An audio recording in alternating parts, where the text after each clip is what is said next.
So you guys are talking a little bit about you having to do other jobs because, it's hard to sometimes make money as a voice actor.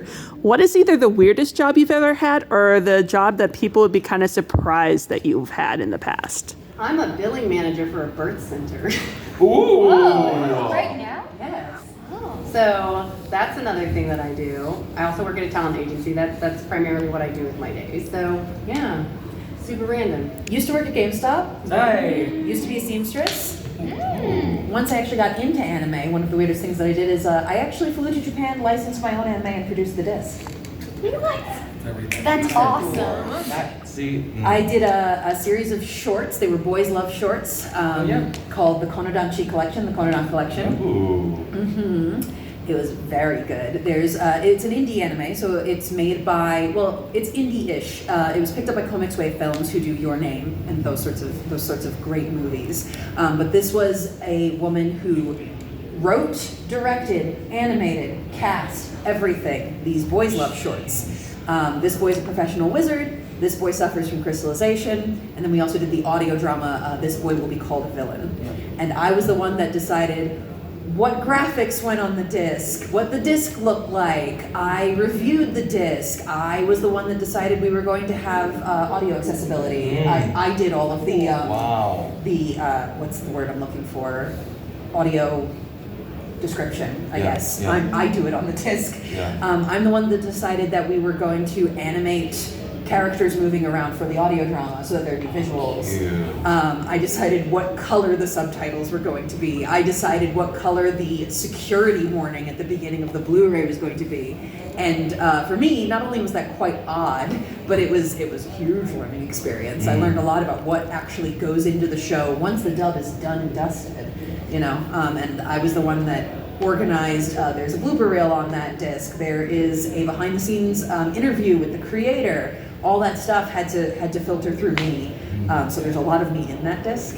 And I feel like people who pick up the disc, they don't know. They don't know who the producer was. They don't look into it, but I'm like, secretly, it's me. Maybe don't even think about someone choosing the font color of the warning. Right? It's like, someone has to do that. I never thought about it, but I was working with a great Media OCD made that disc, and great Justin Savakis has been in this industry forever. He used to work at Central Park Media, so he's been doing anime a long, long, long time. And he came to me with a whole list of, you gotta approve this, and this, and this, and this, and then I sent it to Amazon, and I had to do Amazon's checks. Wow. It's on iTunes. I had to do all of iTunes checks where they'd write me back and be like, is this supposed to be this way? And I'm like, yes, that's how it's supposed to be.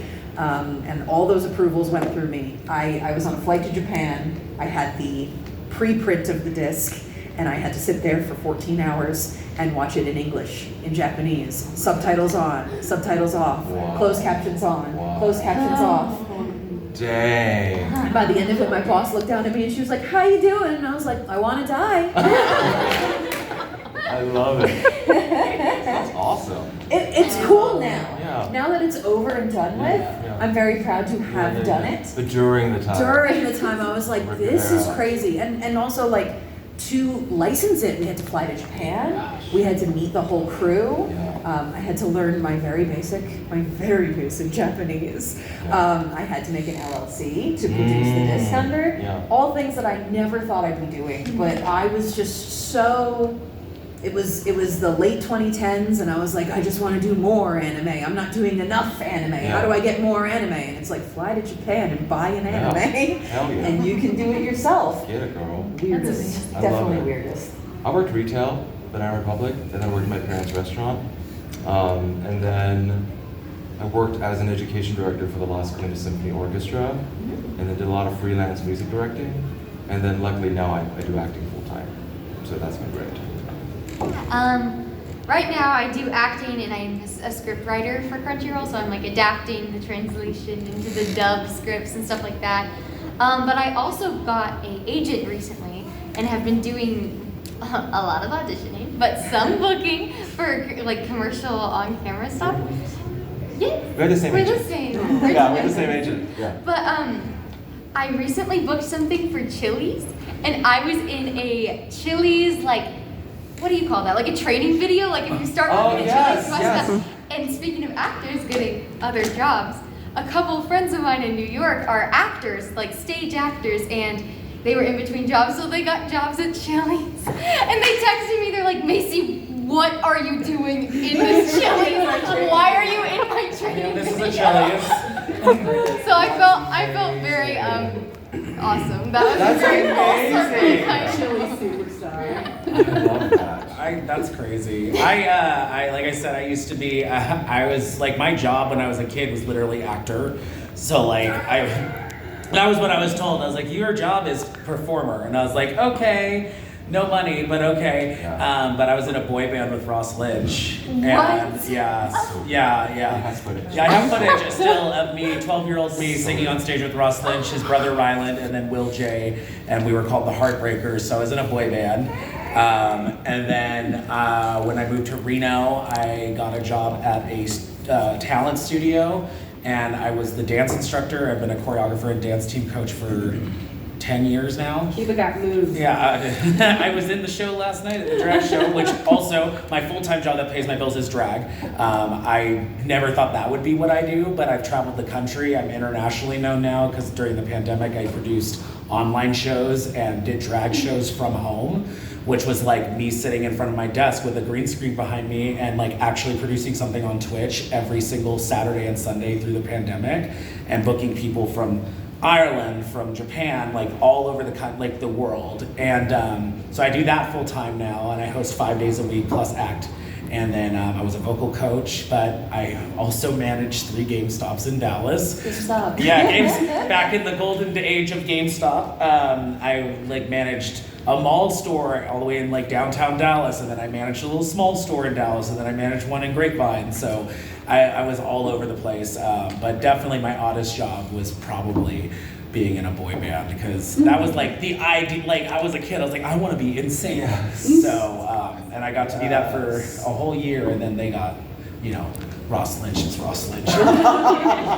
It's fine, it's fine. Sabrina, the Teenage Witch, it's fine, it's cool. It's fine. I'm not bitter.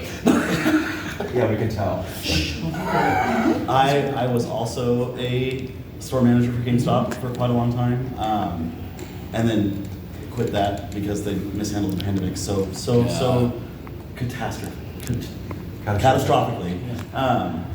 And now I kind of dabble in content creation, but I think the oddest job I ever had before I got actually into acting was I kind of was a little bit of an actor. I was an NPC in like a children's LARP. Oh, cute! I worked at Great Wolf Lodge, and I was one of the master magi for the Magi Quest, interactive scavenger hunt, I know what you were doing. Yeah. I used to go to those. Oh, okay.